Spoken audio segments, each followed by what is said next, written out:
Duck, Duck, Goose, a children's book about ethical dilemmas written by me, Vanessa Miniger, and illustrated by my oldest child, Brooks. As most of you know, I teach in early education. What you may not know is that my first major was journalism. I've always enjoyed writing, so I chose a children's book as my medium for this project.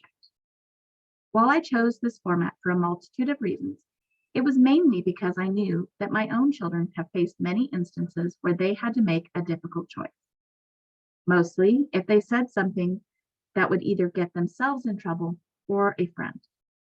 When children are little, the stakes are low. So we want to ingrain in them that no matter what kind of trouble they find themselves in, it is always best to tell a trusted adult.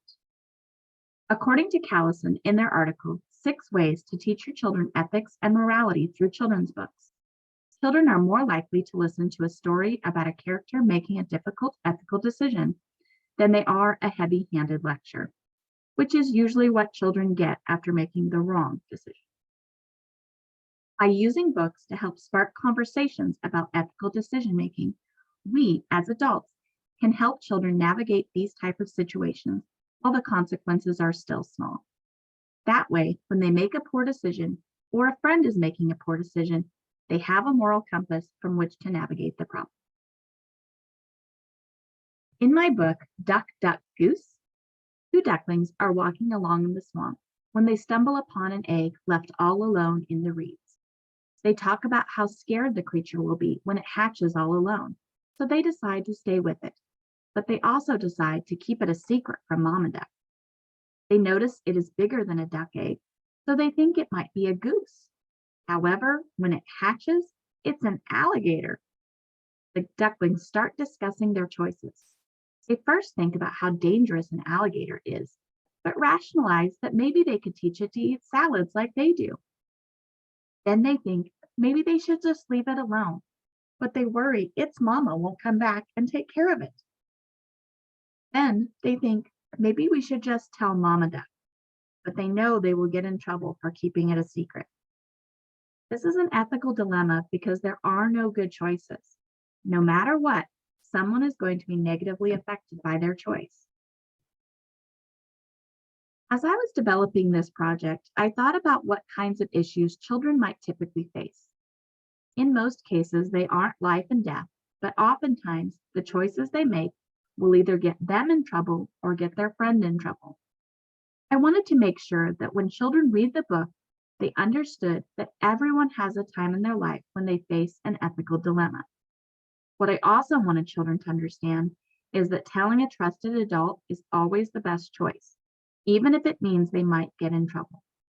In my own daughter's lives, oftentimes the choice they've made has ended a friendship, if only for a time, because they chose to tell a trusted adult, and that got their friend in trouble. But their friend was alive. I thought about pitting the 2 ducklings against each other, with one wanting to tell and the other not. I decided instead to have them come to the decision together to tell Mama Duck. I felt this was a better alternative for a younger crowd. If I was presenting this as a young adult novel, I would probably make the stakes higher and have it be friend versus friend. Since I went the way of a children's book, this felt more appropriate. I chose to include a parent and teacher's guide at the back of the book to help facilitate conversation between adults and children. After each of the scenarios the ducklings come up with, I suggested that adults ask children questions about what they should do and what the possible consequences might be for that choice. Also, questions about whether it's okay to hide things from your parents and what they should do when, like the ducklings in the story, there is no good choice. I also suggest that the adult ask the children what Mama Duck should do. This helps children develop their own sense of morality as they have to put themselves in the shoes of the adult and think about consequences that adults might give if they make a similar choice. In my story, the ducklings decide that even though they will probably get in trouble for keeping the egg a secret from Mama Duck, she can at least help them decide what to do. This is what we want to teach children, that when they don't know what to do, they can trust an adult to help them make the right decision. I did consider not having the ducklings get in trouble, but that's not realistic and would defeat the purpose of it being an ethical dilemma. Children do need to know that sometimes doing the right thing doesn't work out well for us. The first article I chose was 10 Ways to Teach Your Children to Make Wise Decisions from the website All Pro Dad. The article had a lot of helpful suggestions, such as letting them make mistakes, learning your child's interests, getting them involved in sports and other activities, and leading by example. The suggestion I borrowed from this article to incorporate into my story was piling on the praise. I want to make sure that Mama Duck thanked the ducklings for making the right choice by telling her. Too often, parents get caught up in the discipline side and forget that their child made a good choice by telling them they made a mistake. The second article, 6 Ways to Teach Kids Ethics and Morality Through Reading, was one of my foundational articles. In this article, Laura Cowlson explains how children learn best through storytelling, something I wholeheartedly agree with. I see my children's eyes glaze over when my husband lectures, but if I tell them an engaging story of someone else who made a similar choice, they're more apt to listen. The third article, Teaching Your Child to Be Ethical, found on education.com, authors suggest role-playing scenarios to help children better understand ethical decision-making. By asking children what the ducklings should do, adults can help children guide through the decision-making process. In Article 4, The Benefits of Teaching Ethical Dilemmas by Laura Lee, they reviewed the Kent decision-making method, something we also reviewed in our class. While this article was geared towards older students, I applied it to the book, specifically the portion about identifying the values on both sides, as the ducklings consider leaving the alligator, but realize that its mother may not find it, so they can't do that. The Harvard School of Education released a pamphlet called Raising Caring, Respectful, Ethical Children, which had a lot of useful suggestions, such as being a strong role model. The ducklings decided to take care of the egg they saw abandoned because their mother had modeled this behavior for them. Even though it turned out not to be the right choice, their initial decision to stay was based on behavior they saw on adults in their life. Finally, in the article Teaching Kids to Make Moral Decisions by Michael Borpa, he discusses how preparing children for tough choices through storytelling and role play is beneficial in helping children develop moral compass. Each of these articles helped me develop my story as a real tool to help adults teach children ethical decision making.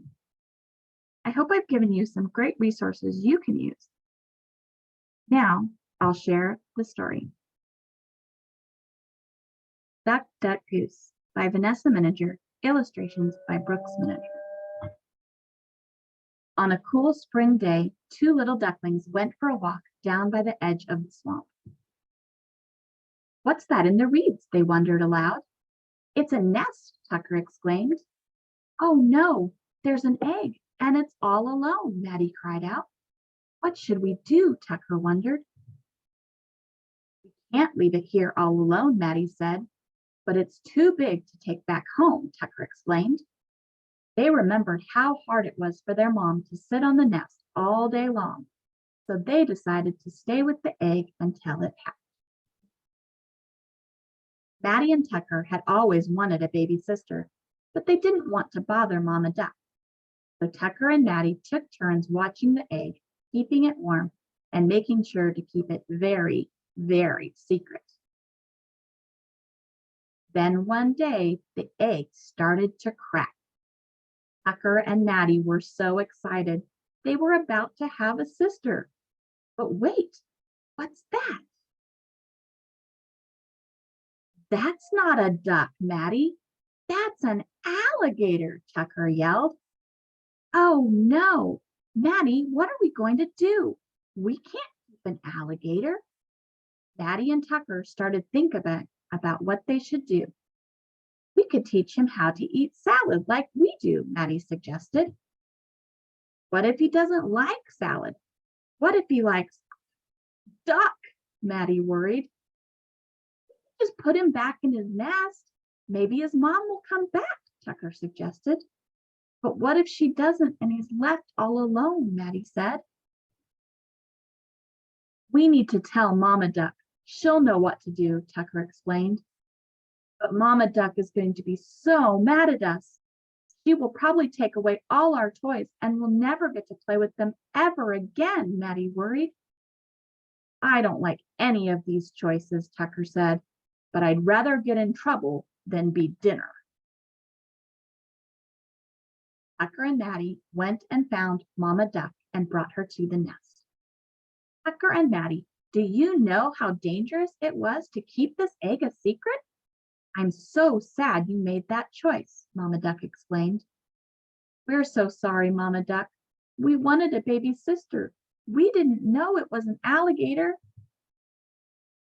I'm glad you chose to tell me. This could have ended very badly. You two go back home. I will wait here and make sure his family comes back. I'm sure his mommy is very worried. As for you two, you'll be spending some time in your nest thinking about why you can't just take care of other eggs, even if you want a baby sister. The following is the parent resource I developed. Children can struggle with making ethical decisions, especially when they're very young. As you read the story with your child, ask them questions like, what should Maddie and Tucker do? Is it okay to take someone else's things? Is it okay to hide things from your parents? What might happen if they keep the alligator? Maddie and Tucker don't like any of their choices. What do you do when you don't like any of their choices?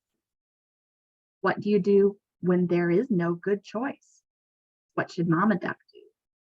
These are all important ethical discussions to have with your children to help them develop a moral compass.